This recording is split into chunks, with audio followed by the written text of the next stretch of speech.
moving beyond dementia, connecting our lives to help us survive, so we live our time to the fullest we can. I'd like to introduce Jayne Clairmont today. Jayne Clairmont is a nationally recognized leader and consultant in the aging field, as well as an expert for those living with Alzheimer's and related dementias. Jayne is the former CEO owner of English Rose Suites and b.home Home Care, recognized nationwide as an innovative model of superlative care for individuals living with dementia and other care needs. Jayne is also a consultant with Health Partners Center for Memory and Aging, and she currently serves on the board of directors for Dementia Action Alliance. She is a former entrepreneur in residence at the Mayo Clinic Alzheimer's Disease and Research Center and a former member of the Minnesota Board on Aging. Finally, Jayne is a former chair and member of the board of directors for the Alzheimer's Association. Jayne's greatest joy is working directly with individuals and families, helping them find dignity and comfort on their journey together. Welcome, Jayne. Thank you, Paulan. Good morning. Good morning. We'll start out with just a question about how do we know when it's time to move into assisted living? Well, I think, Paulan, to start with, everybody's familial relationships are different when people have a diagnosis. So some people live with a partner or a husband, wife, or live with family. And you really have to look from the criteria of that to start with. When someone lives independent of all of those support needs, I really feel that probably decision-making for people living more safe and with well-being, it's not as great when you're isolated and by yourself with not a good support system. But that being said, if you have a great support system, I think it's important that caregivers, care partners, have the recognition and hopefully the dialogue happens early with their loved one and talk about when, quote, is the right time. And part of what people want to look at is burden. The burden of care is not something people who live with dementia ever want to put on somebody else. They want to be independent. They want to live with joy and well-being, and they don't want to have that responsibility to create kind of that whole guilt model of care. And so I want to make sure that there's earlier conversations with loved ones and people that are directly involved in talking about it. The problem that happens a lot of times, Paulan, is the person living with loses the insight in their brain and their ability to know it's time. It's very rare that I see somebody living with dementia say, okay, I'm ready now. I'm ready to move. So that really, again, falls back to some greater skills for the family or somebody that's directly involved. And you really start to know when people are isolating and living and not living, I think is a better word. And we want to look at thriving. Thriving is really important, and thriving can happen at home, but it also can happen in other housing settings. So it's being able to benchmark that. It's being able to make sure that the best quality of everything that you want to see for your loved one is there. And if it's not there, and if you're trying to patch quilt care every day, then is it really the best quality? So I want to, another key thing is sometimes, and I don't use the word wandering, but it's really more a boredom issue when somebody's at home and they really either have wayfinding difficulty, can't find the bathroom, and you've put cues in place, you put signage, you've figured out how to help people live as independent, and those supportive tools are not helping.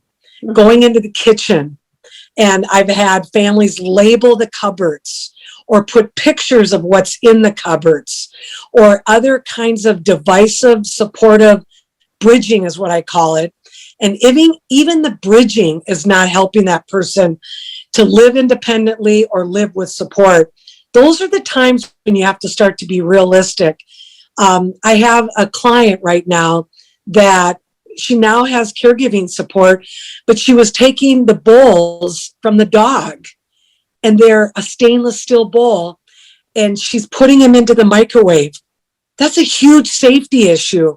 Now we can change the bowls. We can put different plastic bowls or microwavable bowls, and we can keep adjusting and adjusting. But if you don't have an innovative group that's helping you, surrounded you, or surrounded that individual, then things start to happen. And it's being able to recognize that we look at all of these quality of life measures and then make some decisions about maybe it's time. Well, thank you, Jayne. When we make that decision, what are criteria? How do I narrow down the search for assisted living homes? There are so many. What factors should I look at? Well, great question. And I think important. I have a client in California, and there is a huge group of friends that live near this person, but there is not any technical blood family. And so those in that situation, it was actually sisters having to determine, could they find a better housing setting near one of them? And so I want to look geographically. When you ask that question, there's a geographic question you have to ask. And so it's making sure that it's near the support model, again, of friends or family, because you want people to visit. And when you look in the distance in a metropolitan area and you're having to go across traffic, I had a judge who figured it out, moved her loved one into the housing I own, but she went against traffic. So she was going against traffic for a 20-minute commute, which was not a bad commute. So now, as we look at all the choices, Paulan, choices are great. That I look back 35 plus years ago when I started, and the options were so minimal.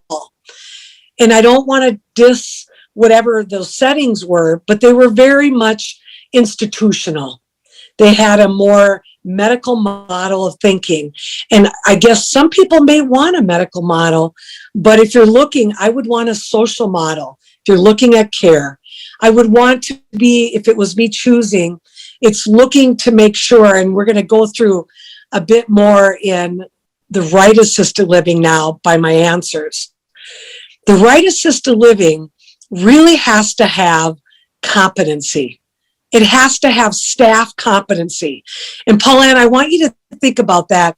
We both serve on a board, and you've been a board member and you've been a volunteer for Dementia Action. You have surrounded yourself with people that have lots of different skills, but you also know that you look at the leadership and you want to ensure that the skills of the housing setting are really there. And people will say, well, everybody that manages senior housing is competent. No, they're not. There are some people managing senior housing that shouldn't be managing senior housing. No different than running a Fortune 500 company that they probably aren't doing a very good job. They're stock tanks, and therefore the board replaces them. It's really important that the competency of leadership is there, because that directly connects to how care is going to be delivered to you. And if I'm going to think about the end usage of my life, it's going to be really the caregiver who's close to me, who comes into my apartment or to my room, who comes into my private space. And that individual, the care partner now in settings, really have to be supported by leadership. They have to be guided. They have to be empowered. They have to be thanked for the work and every day, because it is such a tough job to be a care partner in housing. And so, I kind of changed it up on you a little bit when you asked the question, but I'm getting to the root, and the root of you picking and living somewhere well and having well-being is going to be directly impacted by the people that are closest to you that are delivering the supportive care. And that's really comes back to leadership. So there's a lot of questions to ask. And I want to pause and see if there's anything you would like to ask me before I get into kind of that line of questions once you tour. Well, I want to ask you what questions should I ask during a visit to a potential home? You know, Okay. is it possible to talk to current residents, or is that not allowed? Well, if it's not allowed, there's a problem with the process, correct? You're smiling big. So that should be a first flag that why couldn't I talk to people living here? Why couldn't I talk with people working here? Living and working are connected. People that live together and work together, there should be a familial relationship of people that like each other. So yes, the question is a great one. If they won't allow you to talk to people, then there's a problem. Equal to that, Paulan, is making sure that the tour or the time spent, it's not canned. You show up at 9, you leave at 10, everything has been set up for you. Or you come at lunch, you eat a lunch, a chef brings you food, you sit at a table kind of controlled, you see an apartment or in a room and you leave. I want family members and you to come at odd times. Show up at Saturday morning at 9 a.m. What's going on? Or show up at 3 in the afternoon on a Sunday afternoon, because you want to really see what's that clock look like in 24 hours. Because you're going to live there 24 hours a day. So it's being able to see the environment at different times. The questions that will come up are so vital. And you want to make sure that whomever is touring you or taking the time is a really good listener. Because you want to be able to ask good questions. You want them to answer your questions and then follow up. And I like, particularly when you have some cognitive issues, to have things in writing for you.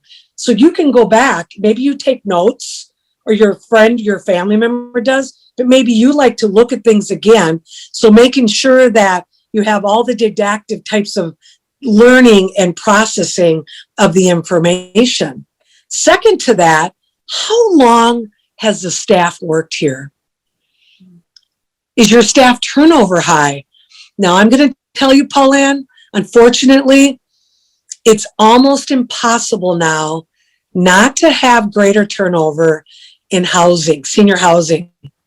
Staff are a bit different than they were 30 years ago. I came from North Dakota, and a person got a job, and my dad or somebody would get the watch after 40 years. The generations have changed. People don't have that same glue to their feet and concrete to stay. So you have to look at turnover of staff, but equal to that, you have to look at leadership. And I was blessed that I had the leadership that we worked so long together. Many of us were coloring our hair because we worked so long. That time spent working as a team and honing your craft, honing your skills, honing your excellence is a gift when you, and it's great to get new blood too. So I love new blood, but new blood can come through other sources. And I'll talk about that in a minute, but it's the time spent working together. It's the skill sets of the different staff. And I love when you can ask questions like, well, what is her background? Well, where did she come from? And does she have grandparents that she cared for? And you're finding generationally, a lot of times when people work in care, it's really a calling. It's a calling of a servitude, because I loved growing up with older adults. I loved working with people. And you want to see that if that philosophy is kind of embedded in the organization. It's very important because that's relational again.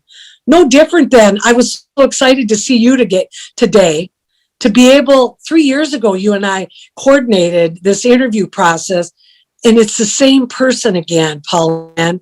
It's you and it's me, and we're getting to talk about something very important. Now, one of your colleagues did that actual interview, but it's that time spent getting to know each other. The other thing important it's looking at kind of what does their handbook look like? Because a handbook is the driver, the driver of where I live. Well, what can I expect? A handbook is so vital because it's like your procedural process, no different than the staff handbook. You could ask to see the staff handbook, or if that's too much data for you, have your family look at how do they look at their employees. The organizational chart that I adopted and lived by, where did I sit in the organization? Bottom. I was the foundation, and the residents and the clients were on the top of that organization. And all the leadership above me was supporting above them to the top tier, which was the client, which was the resident.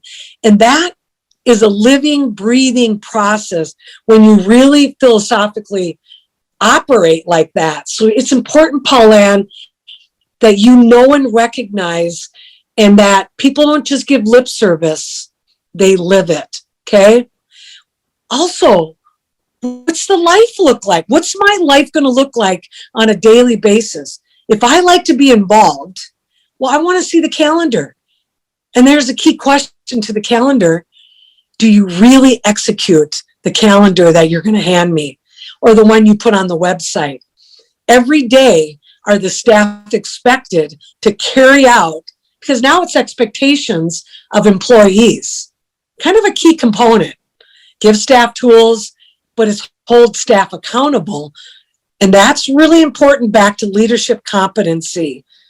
And that's a question that most families don't ask the question. Do you hold your staff accountable?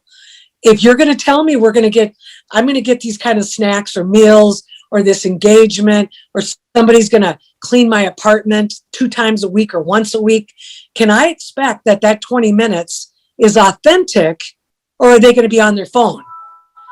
It's the authenticity of quality and the metrics that will drive every day my happiness as someone living there now. Because the things I was told are the things that happen every day. Now, the pandemic was so difficult, and you need to understand that as an operator, it was so difficult to do it at the high quality level that a lot of providers want to do. But that's gone now. We can take that excuse because it was real, and now how are we operating in a post-pandemic era and create good quality? I'll pause. Well, your insight is just amazing. Comes from a lot of experience. A lot of mistakes. It's always about asking those individuals in those housing settings, how do you deal with your mistakes? Being honest and being resourceful to listen to staff's input. But there was a time in my life, Paulan, my mom used to call me a bull in a china shop. And that is, and I think about, I'm a work in progress myself, but again, how do we listen?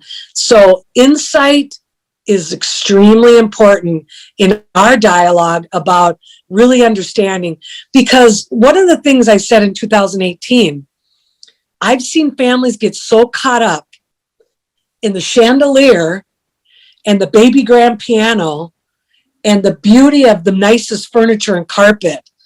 And I say to the family, that's just the landscape. And I know that it's important, Paulan, that we have nice colored walls and walls are clean and furniture is clean and there's no smell, all of those intrinsic things. But equal to that, if I can open the heart of every staff member and see how good it is, and then from the heart, the loving, caring, kind humans that are going to give me care, that's equal to everything.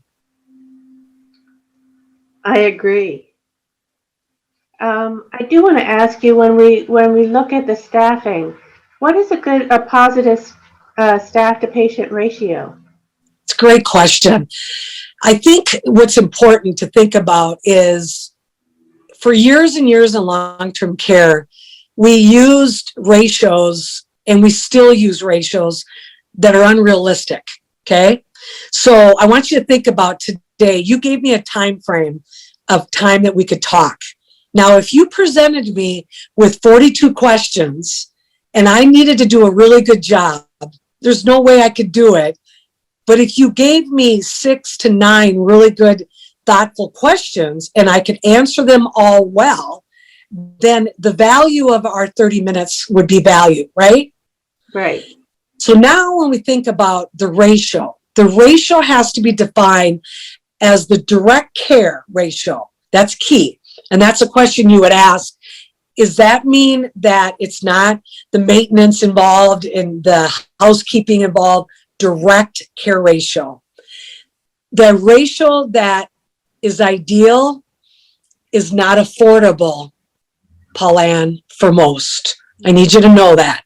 And I ran and operated what I considered to be the greatest gift of my life, where I got to do a ratio of 1 staff to 3 residents for a good portion of the day and evening, 1 to 6 at night. I know that that's not attainable in most settings across the country with affordability. So I pause. So if I'm looking to an affordability model, it can still be done well, because I did this model for years in the 90s when I created a new model before my company recently I just sold. 1 to 7 is about the max.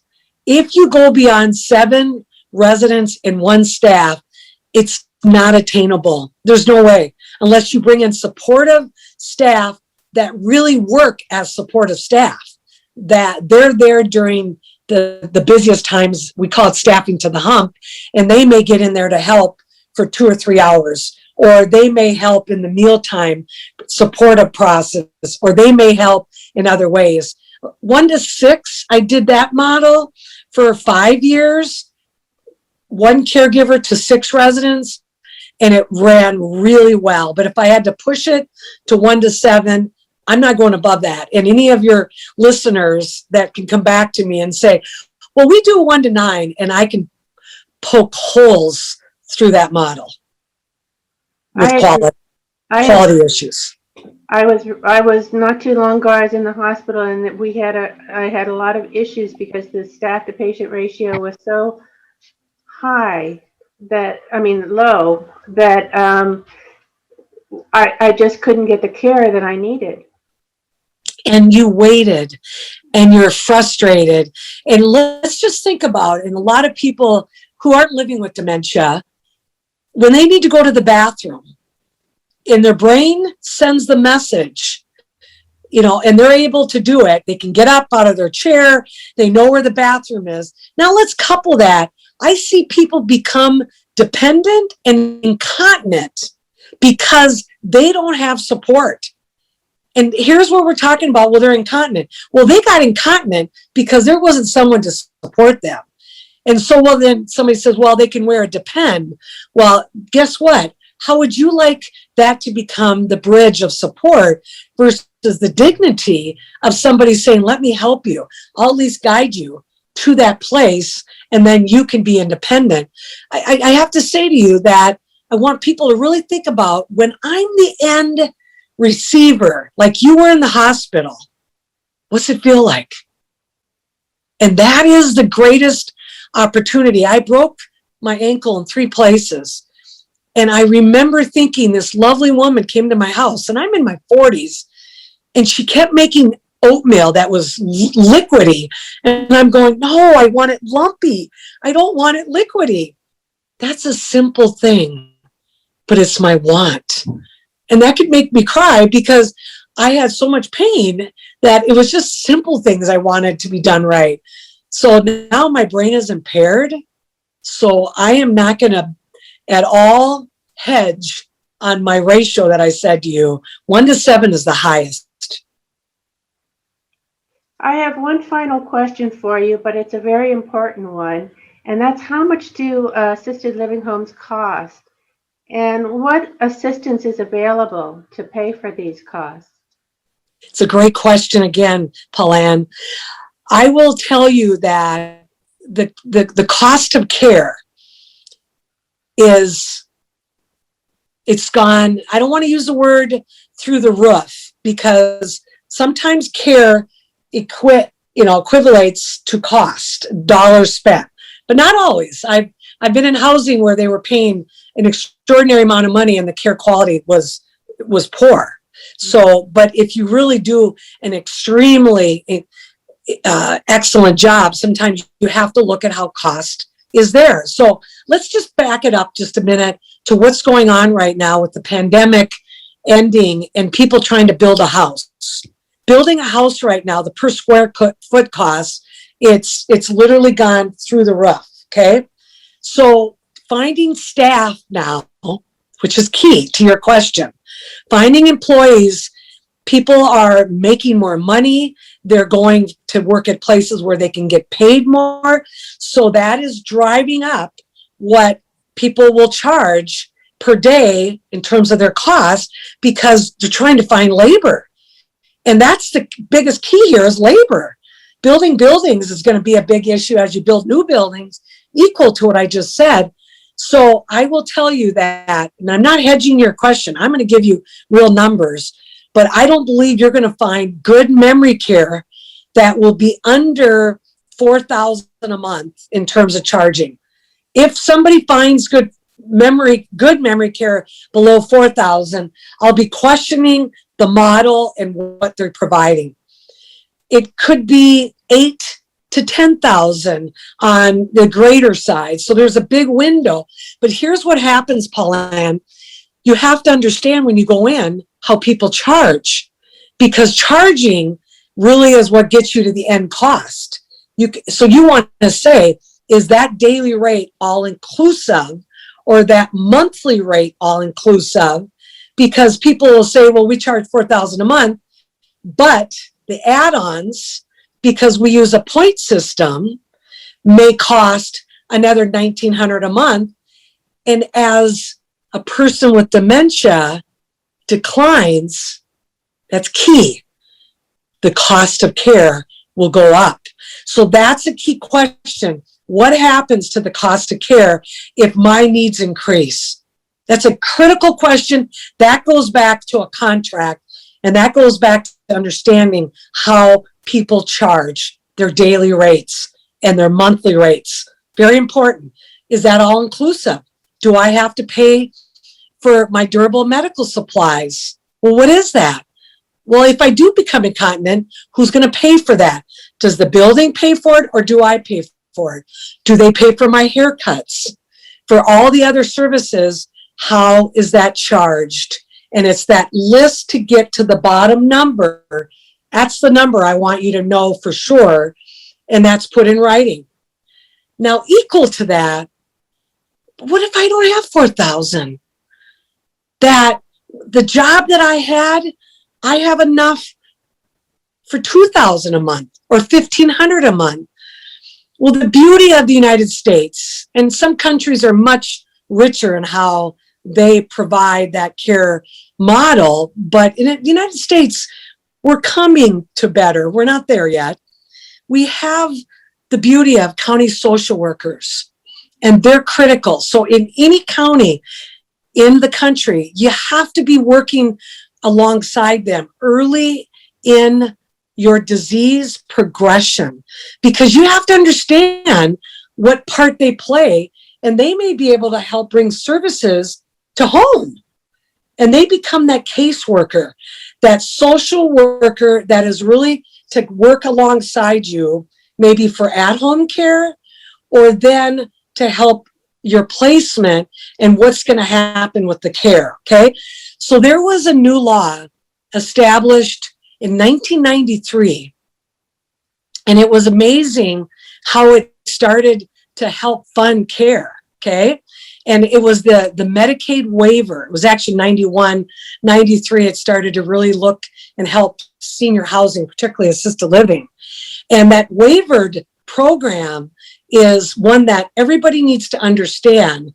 And it's complex by states. States will adopt different parts to it, because sometimes it's state dollars, and then it's county maybe dollars, and then your dollars. So you got to understand how dollars flow to care. Okay. And that's where you need help. You need a family member. You need a trusted person that can help you. In some situations, I didn't bring this up because it's a cost, but care consultation with somebody really smart, somebody that knows the markets, knows the best housing, knows who does a good job is very important. And I caution what I just said by making sure that there are places that will help you find housing. You have to make sure you understand their motivations because they're getting paid by the housing setting they refer. And that's, you have to be really careful that, is it a peer model of that I'm going to give you the best knowledge that I would want my loved one, my mother, to live in that place, no different than you. So that's really to kind of go back to cost of care, understanding, getting involved with your state programs. There's a reason why we have programs in each state. The Board on Aging can be a great resource to help guide at some level. They understand Medicare very well, but we're not talking Medicare unless you're in a hospital, Paulan, and you go into housing for a short duration. That's really when your Medicare dollars are going to support. So you see how this conversation could be 3 to 4 hours. Yes. And I want to be resourceful, but I want to be careful that we didn't go in 80 directions. So I think to answer your question, I think it's a big range. I don't think it's going to be less than, it may be rural, in rural parts of the United States where the cost of staff may not be as expensive, but I'm in a metropolitan area and I'm not in downtown New York. Hiring a Manhattan CNA, I can't imagine what the cost is per person per hour, because now let's get realistic about how to deliver the care in Manhattan, New York. So you have to understand regionally as well. Well, thank you so much for your time and effort. That was very helpful, I think, and I think it'll be helpful to the people that are viewing. I'd like to thank you again and hope to see you back joining us one more time. Well, I would love to, and maybe it's not just one time. And when we get to the opportunity for conversation and questions, I'm just very much hopeful because we can get exactly to what people are thinking. Yes, I'm very much looking forward to that as well. Thank you so much. You're welcome. So we live our life to the fullest we can.